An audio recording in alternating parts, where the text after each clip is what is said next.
Sean Stockman has more than 814,000 subscribers on his YouTube channel alone. It is really impressive, and on it you will find Sean helping people in Detroit do things like clean up their yards and clear overgrown trees and bushes. There's a particular kind of quiet that settles over a city when nobody is watching it anymore. Not silence, cities are never silent. But a different kind of quiet. The kind that comes when the businesses close and don't reopen. When the houses sit empty for years and the grass grows tall enough to swallow the sidewalks. When a neighborhood stops looking like somewhere people chose to live, and starts looking like somewhere people were left behind. Detroit knows that quiet well. And for a long time, a lot of people drove through it, felt something uncomfortable in their chests, and kept driving. Sean Stockman stopped.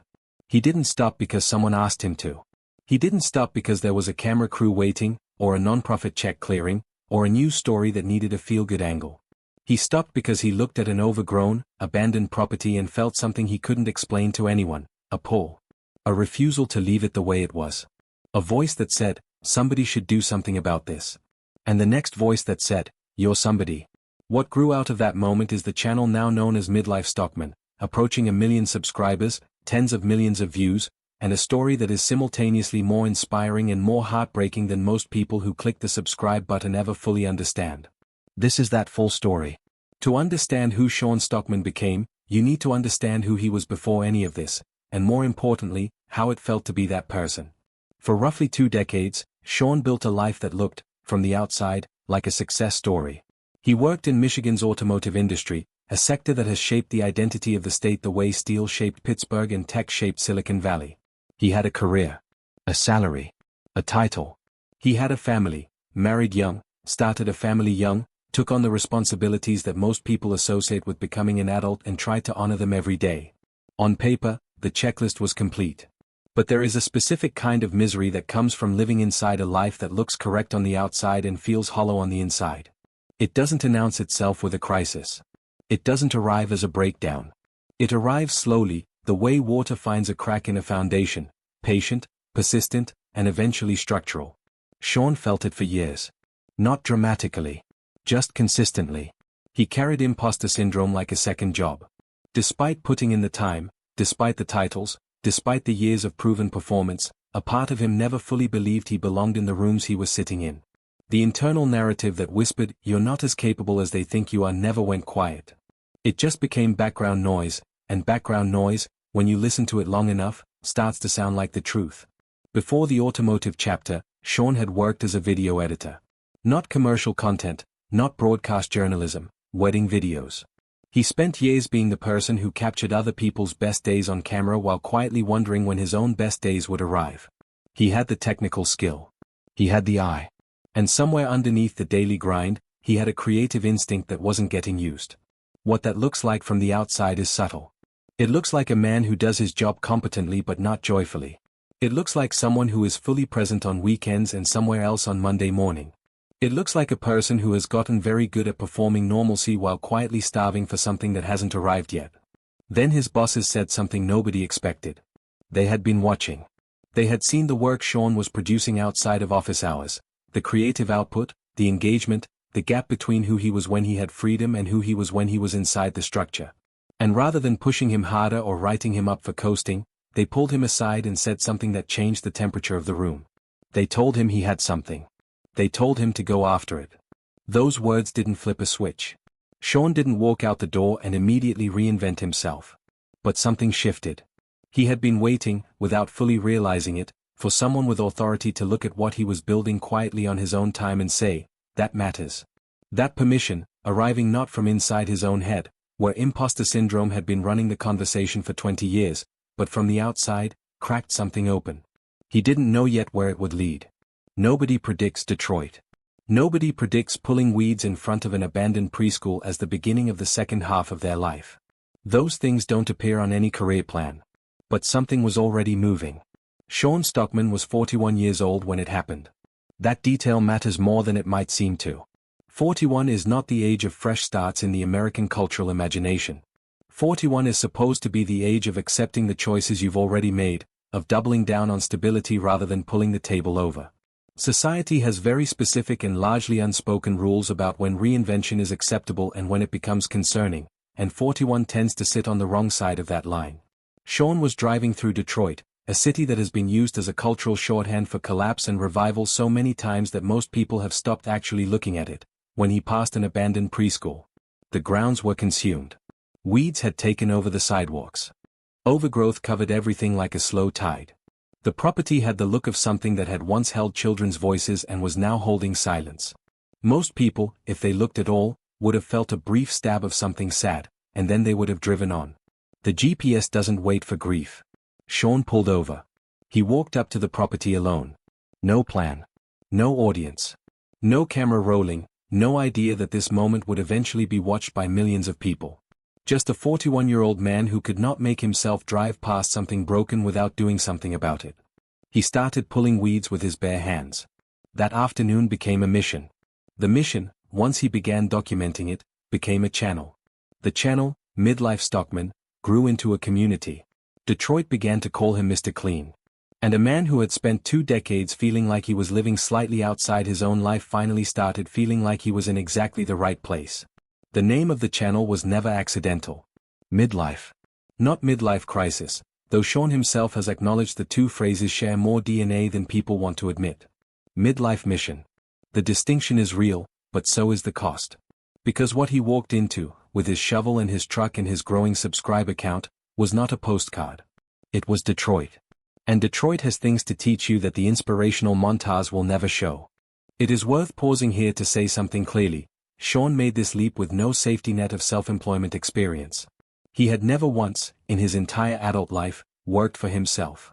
He had always been inside a structure, a payroll, a hierarchy, a company with HR and a benefits package and a defined path. Then suddenly there was none of that. Just a camera, a mower, and faith. He has called the experience exactly what it was, terrifying. Not exhilarating. Not freeing, at least not at first. Terrifying. The kind of terrifying that wakes you up at 3 a.m. and asks if you've made a catastrophic mistake. His wife Tessa was there. She believed in the vision before it looked like anything, when it was still just a guy with grass stains and a channel with a few hundred subscribers. Her role in the story is rarely the headline, but it is always the infrastructure. Behind every heavy cleanup in 90-degree heat is a partnership that made it possible to keep going. If you find the Midlife Stockman channel and start watching the transformation videos, you will be struck by how satisfying they are. Before footage of a completely overtaken yard. After footage of clean lines and curbside dignity. There is something deeply human about watching order come out of chaos, about watching effort be rewarded with visible result. What the thumbnails don't prepare you for is the other footage. The footage where someone calls the police, not as a threat, but on Sean. While he is cleaning a property whose owner asked him to be there. While he is doing work that is entirely free. While he is covered in sweat and clearly mid-job. This is not an isolated incident.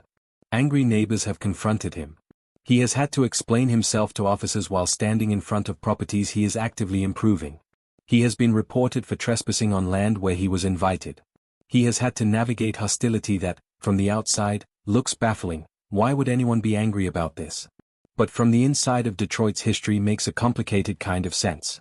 When a neighborhood has been promised improvement and delivered neglect, when outsiders have shown up with cameras and plans and then disappeared, when generosity has historically been a prelude to something extractive, kindness stops reading as kindness. It reads as a setup. It reads as a reconnaissance mission for something nobody is telling you yet. The distrust is not irrational. It is earned. And Sean has had to walk into that distrust, repeatedly, with patience he didn't always naturally have, and earn the right to be seen as what he actually is. In one documented moment, a neighbor is driving around the block, visibly agitated, trying to file a complaint. Sean looks at the camera with a steadiness that is either impressive or quietly heartbreaking. He says that the property might not be worth it, that the city asked him to come, that they'll see what happens when the officers arrive. There is no performance in his face. Just the patience of someone who has been here before. That patience is not a personality trait. It is a callus. It forms over repeated exposure to friction. And it costs something every time, even when the surface looks smooth. Then there is the purely physical cost. Sean is doing hard labor, real, unrelenting, 90-degree heat manual labor. Not occasionally. Not as a hobby. Professionally, repeatedly, month after month. Some jobs run close to 3 full days. Multiple equipment changes, cases of water, every tool pushed to its limit. This is a man in his early 40s grinding his body through conditions that would flatten most people by lunchtime, and then doing it again. And then there was the afternoon that sits differently from all the others. Sean was alone on a property. A routine day. Nothing suggesting anything would go wrong. Something did. He posted about it afterward, still visibly unsettled, describing standing there feeling grateful to still be okay, calling it a real moment of fear, saying it could have dramatically changed his life. He called it his closest call to that point. He kept working the next morning. He went back. The camera never fully captures how much that cost. For every property on the channel, there is a homeowner. And for every homeowner, there is a story that doesn't end when the truck pulls away. There was a woman Sean arrived to help who, when she understood what was happening, that a stranger had driven to her home with equipment, for free, without being asked to, broke down completely. Through tears, she told him she had been praying for someone to come. Not hoping. Not wishing. Praying. She had been sitting inside her house, looking out at a yard she couldn't manage, and her most realistic option had come down to prayer. And then one day the answer actually showed up at the door. There was Linda, 58 years old, disabled, living with cerebral palsy that affected her speech, her balance, her ability to walk without assistance. Her backyard had become unmanageable not through negligence but through circumstance. There is a difference between a yard that is neglected and a yard that belongs to someone who has no way to address it. Linda's yard was the second kind. Sean got her story through an email. He showed up. He worked for days. What he returned to her was not just a cleared yard.